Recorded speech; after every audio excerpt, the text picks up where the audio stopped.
Llevo trabajando en gobierno universitario casi 25 años y a lo largo de este tiempo, como se imaginarán, he acumulado muchas anécdotas y muchas circunstancias curiosas, por llamarlas de alguna manera.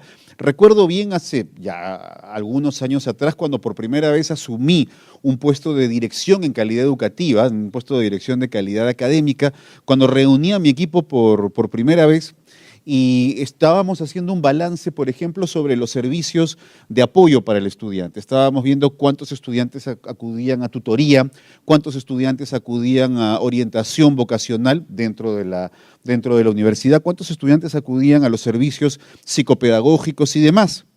Y la primera pregunta que les hice es, ¿por qué tan pocos? ¿Por qué hemos tenido tan pocos en el año? La respuesta que recibí es una respuesta que seguramente muchos de ustedes habrán escuchado en diferentes ocasiones. Es que a los alumnos no les interesa mucho, es que no tienen mucho compromiso, es que no están comprometidos con el apoyo que les da la universidad, etcétera. Y la respuesta que yo les di en ese momento es una respuesta que la gente que ha trabajado conmigo ha tenido que escucharme por muchos años. La respuesta que les di es: eso no es responsabilidad del alumno, sino prioritariamente es una responsabilidad nuestra. Si la universidad destina una serie de recursos para que los estudiantes cuenten con un modelo educativo donde tienen apoyo de diferente tipo, complementación académica, donde pueden contar con servicios de orientación, etcétera, ante todo, los gestores educativos somos los responsables de que esos beneficios alcancen a los estudiantes. Si los estudiantes no comprenden los beneficios de estos sistemas de apoyo, no es por responsabilidad de los estudiantes, sino que es responsabilidad nuestra. Si los estudiantes no alcanzan a ver la importancia de unirse a los sistemas de complementación académica, por ejemplo, ante todo debemos tener en cuenta que esas son responsabilidades nuestras. El gobierno de la universidad tiene que ser un gobierno académico, no puede ser un gobierno administrativo. Pero eso implica que los académicos aprendan a gobernar un proceso educativo. Yo soy una persona que se ha formado para hacer un trabajo académico, un trabajo pedagógico, un trabajo intelectual. Y muchas veces quienes nos hemos formado así tenemos el instinto, ¿no es cierto? Es decir, tendemos naturalmente a enfocarnos en las actividades académicas, pedagógicas, intelectuales, lo cual es algo completamente deseable. Pero nos cuesta mucho alinear a las organizaciones con esas actividades. Mucho de la dedicación que he puesto y mucho del cariño que he puesto a lo largo de estas, como les digo, más de 2 décadas y media ya trabajando en gobierno universitario, ha tenido este propósito. Innumerables veces me he encontrado, por ejemplo, con directores académicos, directores de unidades de apoyo académico, ¿no es cierto?, a los cuales, por ejemplo, en alguna institución a la cual he llegado en la segunda mitad del año, ¿no?, he empezado a trabajar en la segunda mitad del año, y les he pedido la ejecución de su presupuesto operativo, y me encuentro ejecuciones pues de 30%, 25%, 20%, y les digo, ¿qué pasa? La historia que me cuentan, estoy seguro que muchos de ustedes estarán familiarizados con ella. Me dicen, es que cuando tocaba realizar esta actividad, los de presupuesto me dijeron que todavía no estaba aprobado, no estaba la respuesta, no estaba la partida aprobada, no había. Entonces le digo, señor, eso no es responsabilidad del de presupuesto, eso no es responsabilidad del administrativo, es responsabilidad suya decirle al de presupuesto, esto se ha programado porque es una actividad académica que se requiere para los objetivos formativos de los estudiantes. Y si no hay una respuesta de sus jefes en finanzas, ese es problema suyo, no es problema mío. ¿De acuerdo? Obviamente hubiera sido deseable coordinar esto antes, etcétera, pero el gobierno universitario tiene que acostumbrarse a alinearse con los objetivos del modelo educativo de la universidad. Nosotros somos los primeros que debemos saber, y por eso existen maestrías como esta, ¿de acuerdo? Nosotros somos los primeros que tenemos que ser suficientemente exigentes con nuestro trabajo como para que a todo el mundo le quede claro que tiene que alinearse con los procedimientos académicos. En materia de planificación educativa no hay sorpresas, solo hay sorprendidos. un buen director académico, una persona que tiene una buena conducción, un buen gobierno académico, sabe planificar y dirigir de manera que por lo menos el 90% del tiempo de sus alumnos y de sus profesores está dedicado a las actividades de aprendizaje propiamente dicho. Yo llamaría a esta época la época del potencial humano. Es decir, hemos llegado a un punto en el cual los desarrollos sociales, ¿de acuerdo?, han demostrado que el mundo del trabajo, que es el mundo donde se da por excelencia el desarrollo del potencial humano, tiene las suficientes características como para que toda persona tenga las oportunidades de desplegar todo su potencial. ¿De acuerdo? Si eso no ocurre, es que hay un problema de planificación o hay un problema de liderazgo o un problema de diferente índole. Ese es el desafío al que nos enfrentamos quienes necesitan hacer una maestría relacionada con dirección de la educación, una maestría en educación o en educación superior, porque el verdadero desafío es la creación de esa cultura. Nosotros estamos aquí para comprender mejor, no desde una posición de soberbia, no desde una posición de superioridad, sino comprender mejor cuáles son los desafíos y las necesidades para generar un horizonte más adecuado a los retos que vienen, ¿de acuerdo?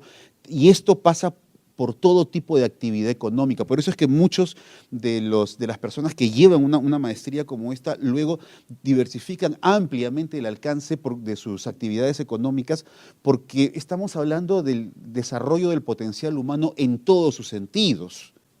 Uno de los discursos más cargados de ideología que se han dado en los últimos años en relación con la educación tiene que ver con el hecho de responder a lo que las empresas piden, ¿no es cierto?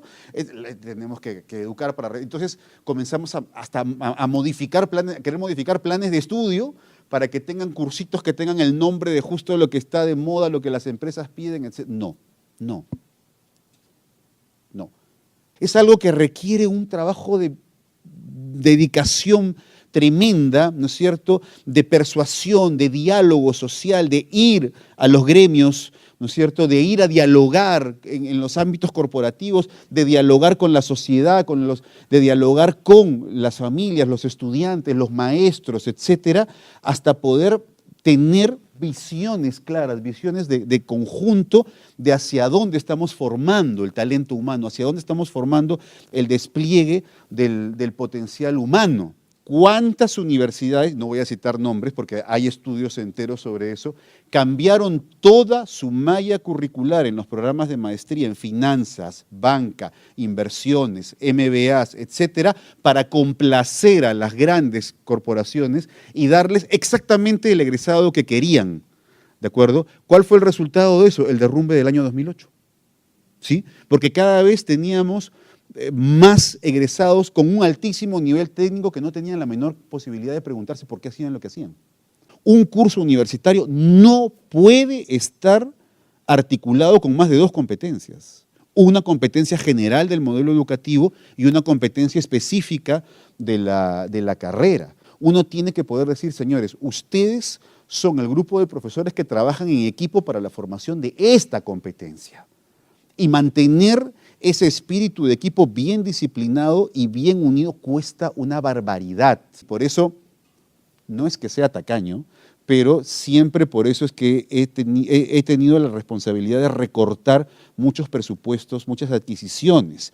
¿Por qué? Porque las tecnologías y los recursos de información y las tecnologías en general solamente tienen que ser usadas cuando ya no son un lujo, sino cuando están verdaderamente al nivel en el cual nuestra cultura educativa normalmente puede sacarles el máximo provecho, puede sacarles el jugo. De lo contrario, nos acostumbramos al hábito de comprar cosas que son un lujo y que luego terminan siendo elefantes blancos. ¿Okay?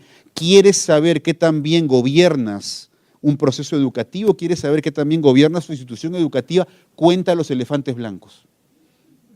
¿Ya?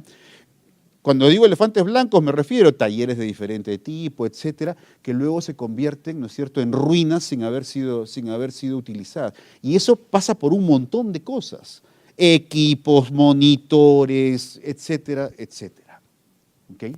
Bien, ahora, quiero hablar brevemente sobre algunos puntos finales. El primero es el perfil de los estudiantes y de los docentes. ¿Ok? Llevo 25 años escuchando a los administradores de la educación quejarse del perfil de los estudiantes. Directores académicos, profesores, tutores, jefes de práctica, docentes, etc. Siempre les he hecho la misma pregunta. Si todos se quejan del perfil de los estudiantes, ¿quién es responsable de que llegue con ese perfil? O sea, ya todos somos expertos en quejarnos del tema, ¿de acuerdo? Pero entonces, ¿quién toma esa responsabilidad en sus manos? Cada vez que se le pregunta a un profesor, a un académico, a un intelectual, ¿cuál es el incentivo que más valora? Siempre me dice lo mismo: tiempo. Tiempo para poder, ¿no es cierto?, poner al día mi tesis de doctorado, mi tesis de maestría, tiempo para capacitar, tiempo para esto, tiempo para esto. Es verdad, ¿de acuerdo? El tiempo es el recurso más valioso que existe en todo proceso educativo. El buen educador, que ese era el gran talento que tenía Paulo Freire, el buen educador sabe maximizar el tiempo que está íntegramente dedicado a las actividades de construcción del conocimiento, de construcción del aprendizaje. Quiero ser un buen director académico, quiero ser un buen director educativo. ¿Qué es lo que tengo que hacer? Bueno, tienes que saber con muchísima claridad por qué se gradúan tus alumnos, por qué no se gradúan tus alumnos.